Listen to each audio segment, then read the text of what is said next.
Magandang araw po mga bayang karerista. Araw ng Huwebes, September 2, 2021, Karera Santa Ana, Naik, Cavite. May 12 karera po tayo sa araw na ito. Nandito naman po yung lingkod, Drunken Master Wangbu, aka Elo Atubudoy, para magbigay ng giya at analysis sa inyo mga bayang karerista. Mga bayang karerista, may carry over po tayo sa winner take all, amount 113,167 pesos. At may carry over rin po tayo sa Pick 6, amount 24,762. Kaya pagbutihan niyo po ang pag-review. Sana iswertein po tayo magsitama. Kaya start na po tayo sa race 1. Race 1, first Pick 6 covers races 1 to 6. Dito po gagawin yung carry over ng Pick 6. May 12 kabayan tatakbo. Rating base system class 4, 22-27, distansyang 1,300 meters. So, solohin ko na po ito. Itong Copulente numero 6, Batang Cabrera, nasa kanyang AM Tansyoco. 6A hold timer, nasa kanyang James Torque. Itong si Batang Cabrera, last run, tapos po sa Metro Turf. Inabot lang po siya ni Nice Taiwan. Photo finish po sila nagkatalo. Ngayon, tingin ko parang gumang pa ang laban. Kaya solo ko na po ito. Itong Copulente numero 6, Batang Cabrera, 6A all-timer.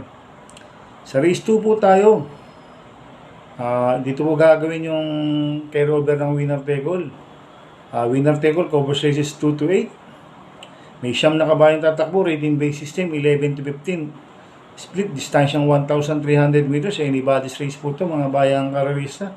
Halos lahat po ito may panalo. First choice ko po dito yung couple entry numero 3. Ma'am Aida, nasa kanya Peter Guse. 3A Pilya, nasa kanya RC Susun. Parehas po malaki panalo ito. Itong Copulente numero 3 na ito. Si Ma'am Aida, last run, 4th place po siya kila Misaka. Medyo mainam na po ang tinakbo ni Ma'am Aida last run. Kaya sila po ang first choice ko. Second choice ko po, numero 1, Herlung, nasa kanya AM Tansyoco. Itong si Herlung, tingin ko siya na po mauna dahil maganda po ang numero niya, nasa Balya. Baka hindi niya na ibigay ang harapan, kaya may panalo rin sa akin to, kaya siya pong second choice ko. Third choice ko na pandiado, numero 9, Ultimate Royal, nasa kanyang AM Bupete. Kaya ang first choice ko, Copulente numero 3, Ma'am Aida. 3A Pilya. Second choice, numero 1, Heirloom. Third choice, numero 9, Ultimate Royal. Sa race 3 po tayo. Pick 5 covers races 3 to 7. May 6 na kabayang tatakbo. Rating base system class 4, 34 to 39, distansyang 1,300 meters. First choice ko po dito yung nagbabalik na numero 2, Shadow of the Sun, sa kay JP Villanueva. Medyo mainam po ang barrier nito, nag-barrier to sa pista ng Santa Ana, nagprebaw siya ng 1.18, nakalak po, nakapigil, maraming, kaya siya po ang first choice ko. Second choice ko po ay nagbabalik rin na po na numero 1, Iniki Runner, nasa kanil Orepe. Ito nag-barrier to, segundo po kay Sky Shot. Dito rin sa pista ng Santa Ana, kaya siya po ang second choice ko. Kaya ang first choice ko, numero 2, Shadow of the Sun. Second choice, numero 1, Iniki Runner. Sa race 4 po tayo. Second winner take all, covers races 4 to 10. May 11 kabayong tatakbo, but 10 in numbers. Rating base system class 5, split, distansyang 1,300 meters. Ito po yung pinakababang rating base system, kaya anybody's race po ito mga bayang karerista. First choice ko po dito, numero 7, Signature Move. Nasasakyan po ni Danny Boy Camaniero. Ito, cambio hinete, binigay na po kay Danny Boy Camaniero. Last run po nito, second place po siya kay Shining Star, si Signature Move. Kaya siya po ang first choice ko. Second choice ko po yung number 3, Warrior Heart, nasa kay NJ Esteban. Ito, nasa maghang pong peso, 51 peso. Pinasakay ulit kay NJ Esteban. Last run po nito, third place po siya. Kila Shining Star rin. Dikit lang po sila nagkatalo ni Signature Move sa second and third place. Ang third choice ko na pandiado ko, Copulente numero 2, Musikera, nasa kay Joel Shego. 2A, Wild Pine, nasa kay JL Shego. Itong si Wild Pine, 4th place last run kila Shining Star. Yun nga po, dikit-dikit po sila nagkatalo nila Signature Move Warrior Heart, Wild Prime sa second, third, and fourth. Kaya magandang diado to. Kaya sila po ang third choice ko. Kaya ang first choice ko numero 7, Signature Move. Second choice, numero 3, Warrior Heart. Third choice, couple entry numero 2, Musiquera, 2A, Wild Fine. Sa race 5 po tayo. Second pick 6, Cobras Races 5 to 10. May siyam na kabayong tatakbo. 10 kabayong tatakbo, but 19 numbers. Rating base system class 4, 16 to 21, split distansyang 1,300 meters. First choice ko po dito, yung couple entry number 1, Top Romance, na nasa kay Danny Boy Camaniero. 1A, Radio Peace, na nasa kay ni A.M. Bupete. Etong si Top Romance, last run, second place po kay Munich. Hindi po siya lumampas, photo finish. Kaya tingin ko, malaki panalo ito, kaya sila po ang first choice ko. Second choice ko po, numero 9, Beautiful Lady, nasa kani CP Enson. Ito, cambio hinete, binigay po kay Conrad Enson. Last run po na ito, segundo po kay Star of Lucena, si Beautiful Lady. Medyo maganda na po tinakbo ni Beautiful Lady, kaya siya po ang second choice ko. Kaya ang first choice ko, couple entry numero 1, Top Romance, 1A, Lady of Peace. Second choice, numero 9, Beautiful Lady. Sa race 6 po tayo. Third winner take all, Cobras Races 6 to 12. May siyam na kabayang tatakbo. Rating base system, class 5, 6, and 10, distansyang 1,300 meters. First choice ko po dito, numero 9, Cannonball. Nasa kay JP Villanueva. Last run po ni Cannonball, second place po siya kay Heritage. Medyo maganda na po tinakbo ni Cannonball at maganda po numero niya ngayon, nasa labas. Kaya makakapwesto po siya ng maganda, kaya siya po ang first choice ko. Second choice ko po yung couple entry numero 1, Yaba Daba doon, nasa kanyang Are Madonna. 1A, Big Brown, nasa kanyang RC Susun. Ito, parehas po bumaba ng rating base system to, itong couple entry numero 1 na to. Kaya parehas po may panalo to, kaya sila po ang second choice ko. Third choice ko na pandiado, numero 3, Geneva, nasa kanyang Joel Sego. Ito, bumaba rin po ng rating base system to, si Geneva, kaya siya po ang third choice ko. Kaya ang first choice ko, numero 9, Cannonball.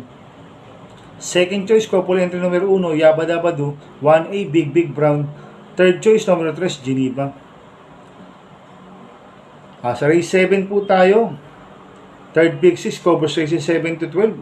Ito po yung Pilracom 2-year-old maiden stakes race.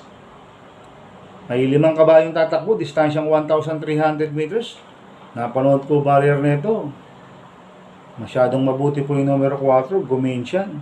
Kaya solo ko na po ito, numero 4, Gomentian, nasa kanyang OP Cortez.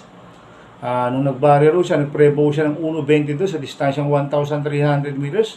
Anak po ni Sakima to, si Gomentian. Kaya solo ko na po ito, numero 4, Gomentian. Sa race 8 po tayo. Second pick 5, Cobras Races 8 to 12.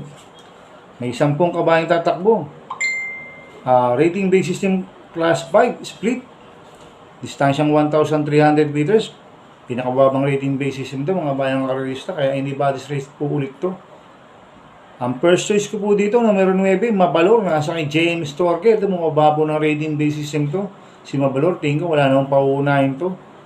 Itong kabayo na to, flexible po to. Pwedeng iuna, pwedeng sunod. Kaya siya po ang first choice ko. Second choice ko po, yung numero 6, Expensive. Nasa kay ni O'Neal Cortez. Ito, bumaba rin po ng rating base system to, si Expensive. Kaya may panalo rin nung sa akin to. Kaya siya po ang second choice ko. Third choice ko na pandiado, numero 5, Sydney Boy. Nasa kay Lester De Jesus. Itong si Sydney Boy, dito po magalingan sa pista ng Santana. Last run, ay tumakbo siya, numero 1. Medyo hindi maganda ang alis. Ngayon, nasa gitna po ang numero niya. Makaalis lang po na maganda. Magandang diado to. Kaya siya po ang third choice ko. Kaya ang first choice ko, numero 9, Mabalor. Second choice, numero 6, Expensive. Third choice, numero 5, Sydney Boy. Sa race 9 po tayo. Pick 4, Cobras Races 9 to 12. Ito po yung 2021 Pilracom Sampaguita Stakes Race. Ang champion po dito, si Princess Ewin po. Sa Sampaguita Stakes Race. Di pa una natalo to si Princess Ewin. May 6 na kabayang tatakbo. Distansyang 1,800 meters. So, suluhin ko na po ito, numero 1, Sky Shot, sa kani FM Raquel Jr. Pagmamay-ari po ni Boss Edong Jokno. Magaling po ang tinakbo nito. Si Sky Shot dito sa pista ng Santa Ana. Kaya, so, suluhin ko na po yan, numero 1, Sky Shot. Sa race 10 po tayo. May 8 kabayang tatakbo, rated base system, class 5, 11 to 15, split distansyang 1,300 meters. Solo ko na po ito, numero 6, Empress Oli, sasakay ni MM Gonzales. Last run po nito, tumakbo sa pista ng Santa Ana, second place po siya kay Misaka. Kaya, solo ko na po yan, numero 6, Empress Oli. Sa penultimate race 11 na po tayo, mga bayang karista, may 7 kabayang tatakbo. 3-year-old and above, maiden race, distansyang 1,300 meters. First choice ko po dito, numero 6, Okay, nasa kay GL Shego. Last round po nito, second place po siya kay Quickback. Medyo magaling lang po yung nakakalaban nito. Kaya siya po ang first choice ko. Second choice ko po yung numero 1, Miracle Worker, nasa kay John Alvin Guse. Tingin ko ito po mauuna si Miracle Worker. Nung last round po, siya po umahabol kay Quickback. Ngayon, tingin ko, solo air po siya. John Alvin Guse po ang pinasakay. Kaya siya po ang second choice ko. Kaya ang first choice ko, number 6, Okay. Second choice, number 1, Miracle Worker. Sa last race po tayo, sa race 12. May 8 kabayang tatakbo. Rating base system, class 4, 16 to 21. Split distansyang 1,300 meters. First choice ko po dito, numero 2, Biandasi, na nasa kanyang RC Susun. Last run po nito, third place po siya kay Star of Lucena, si Biandasi. Kaya siya po ang first choice ko. Second choice ko po yung galing sa panalo numero 3, Aim 31, na nasa kanyang Ari Madonna. Nanalo last run dito yan sa pista ng Santa Ana, si Aim 31. Baka mag-umento pa ako, kaya siya po ang second choice ko. Kaya ang first choice ko, numero 2, Biandasi. Second choice, numero 3, Aim 31. Good luck kay Napi Racing, mga bayang kararista. Inuulit ko, ito'y gabay ko lang at analysis ko. Pero pagdating sa tayaan, kayo pa din ang masusunod. Sana ay swertein po tayo ngayon, magsitama. Dahil carry over po ang winner take all at fixes, kaya pagbutihan niyo po ang pag-review. Kaya good luck po sa ating lahat. Kaya mga bayang kararista, please subscribe my YouTube channel. Atubudoy 2.0. Maraming salamat po and God bless.